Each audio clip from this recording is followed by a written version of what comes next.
Ya, nama saya Susiana, saya dari Kompos 1. Hari ini saya akan membuat topik Audit Reporting and Communication.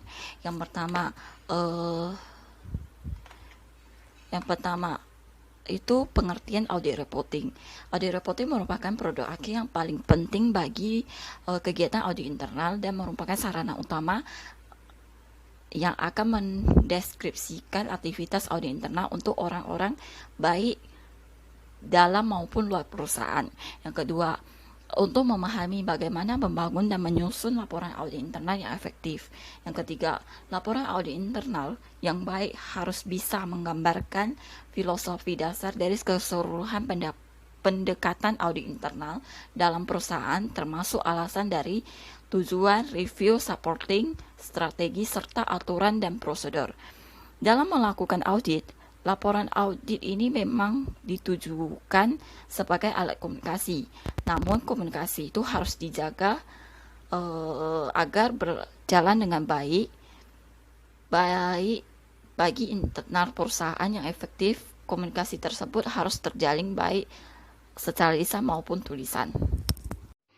Selanjutnya, giliran saya untuk menjelaskan tujuan dan tipe laporan audit internal. Tujuan dasar dari laporan audit internal adalah untuk menjelaskan perencanaan dan jadwal audit dan untuk mengkomunikasikan hasil dari audit.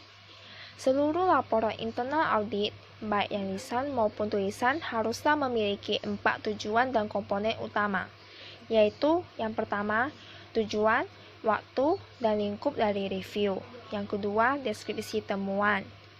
Kita bisa melihat dari kelemahan kontrol internal, pelanggaran prosedur perusahaan, dan sebagainya. Yang ketiga, dari koreksi yang disarankan berdasarkan rekomendasi atas temuan di atas. Yang keempat, dokumentasi, rencana, dan klarifikasi dari pihak auditi. Dalam proses pembuatannya, auditor internal juga harus memperhitungkan siapa saja yang akan membaca laporan tersebut. Laporan audit internal ini harus dipersiapkan untuk komite audit, unit yang diaudit, dan manajer senior yang bertanggung jawab. Sehingga, laporan audit haruslah bisa menyampaikan masalah-masalah yang ada dan harus diatasi. Namun, dengan cara yang juga tidak menekan bagian yang diaudit. Hal ini cukup sensitif, dikarenakan terkadang auditor internal juga berperan sebagai konsultan pada departemennya tersebut. Untuk mengatasi hal tersebut, seluruh tingkatan manajemen haruslah saling memahami kebutuhan satu sama lain dan juga tanggung jawab audit internal dalam melayani mereka. Dengan begitu, pembaca laporan audit akan lebih fleksibel dan dapat toleransi terhadap temuan dan isu yang ada pada laporan. Hal ini sangat penting diperhatikan, sehingga menghapuskan pandangan bahwa audit internal merupakan mata-mata dari para atasan.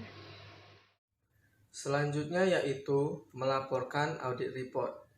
Hal-hal yang harus diperhatikan dalam melaporkan audit internal, yang pertama adalah pendekatan untuk publikasi laporan audit, konten dan bentuk dari laporan audit internal. Jadi laporan audit internal itu seringkali menggunakan beberapa pendekatan sesuai dengan tipe perusahaan, gaya manajemen, kemampuan tim audit internal, dan sebagainya. Tujuan dari laporan ini adalah untuk dibaca, dimengerti, dan ditindaklanjuti. Yang kedua, elemen dari temuan laporan audit. Dalam melakukan review, audit internal akan ditugaskan ke dalam proyek yang mungkin mengalami pengecualian atau kelemahan kontrol internal pada area tertentu. Pengecualian dan kelemahan itu merupakan subjek dari temuan laporan audit. Auditor akan menemukan banyak sekali jenis dan jumlah eksepsi dalam review. Ada penting dan signifikan, namun ada juga yang relatif dianggap sebagai minor. Terus temuan audit ini harus disajikan dengan format yang dapat mudah dimengerti oleh pembacanya. Namun seringkali laporan temuan audit ini tidak tersusun dengan baik, sehingga membuat pembaca tidak mengerti masalah apa yang sedang dihadapi dan mengapa hal tersebut menjadi masalah. Oleh karena itu, laporan temuan harus berisikan yang pertama, statement of condition, 2. What was found, 3. Internal audit, criteria for presenting the finding, keempat, effect of the reported finding, 5. Cause or reason for the audit deviation, yang terakhir, internal audit recommendation.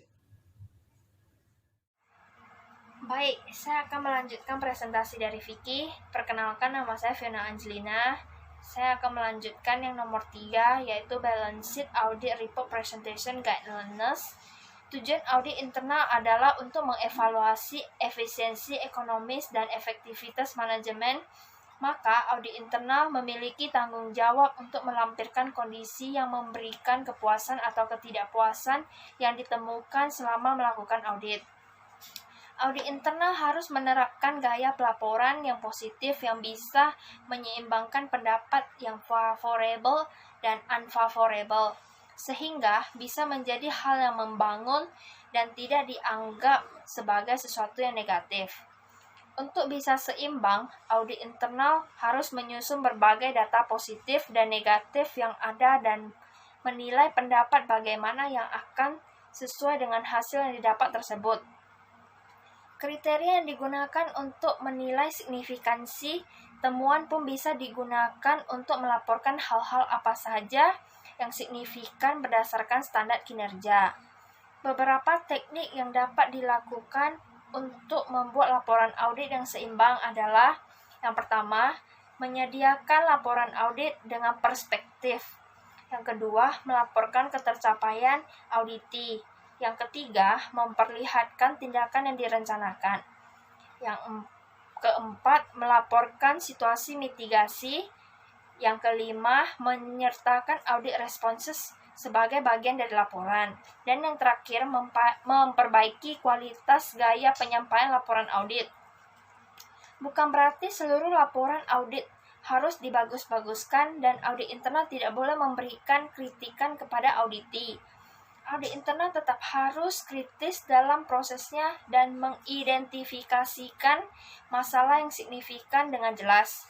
Selanjutnya yang nomor 4, alternatif audit report format. Hasil audit bisa dilaporkan dengan format yang sangat beragam. Format laporan audit berbasis teks standar merupakan format yang sering digunakan dan untuk mempresentasikan kerja audit. Sedangkan untuk temuan dan rekomendasi, auditor biasanya menggunakan pendekatan lain untuk menyampaikannya. Beberapa cara penyampaian alternatif yang tidak terlalu formal. Yang pertama, oral reports. Yang kedua, interim atau informal memo report. Yang ketiga, questionnaire type audit report. Yang keempat, regular descriptive audit report. Dan yang terakhir, summary and significant finding audit report. Oke, selanjutnya akan dilanjutkan oleh Oktariani. Seterusnya akan dilanjutkan oleh saya, Oktariani, dengan topik Internal Audit Reporting Cycle.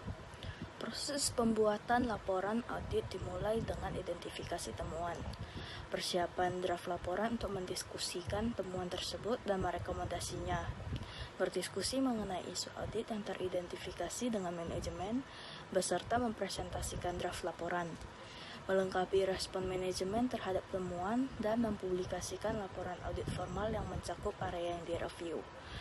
Biasa untuk audit internal, mereka akan mengecek kegiatan dalam manajemen, baik dokumen transaksi, SOP berjalannya perusahaan itu, dan sebagainya. Terus, audit internal akan mengidentifikasi apakah ada proses-proses atau dokumen transaksinya yang bermasalah yang melanggar SOP perusahaan tersebut. Kemudian audit internal akan membuat temuan audit dalam draft laporan dan akan disampaikan kepada pihak manajemen. Audit internal akan meminta identifikasi masalah dari manajemen, mengapa kesalahan tersebut akan terjadi, dan proses penyelesaiannya bagaimana. Kemudian selain internal audit reporting cycle, saya akan juga menjelaskan mengenai efektif internal audit komunikasi. Kemudian yang keenam, persepsi bahwa pengirim berkeinginan untuk memenuhi kebutuhan pribadi sehingga menimbulkan hambatan dan emosi.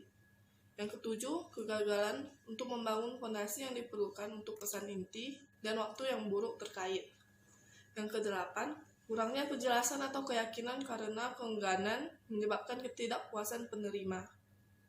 Yang kesembilan, dampak tindakan nonverbal seperti suara nada keras, ekspresi wajah, dan cara komunikasi. Dan yang ke-10, tidak mempertimbangkan persepsi dan perasaan yang terkait dari penerima.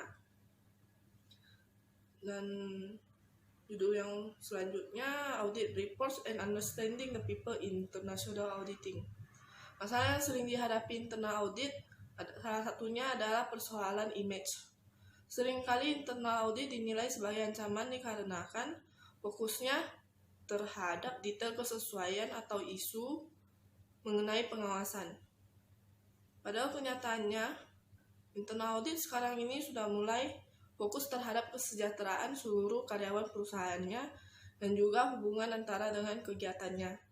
Diperlukan komunikasi dan hubungan baik sehingga terbangunlah pemahaman yang benar mengenai internal audit. Itu saja dari presentasi kami. Terima kasih.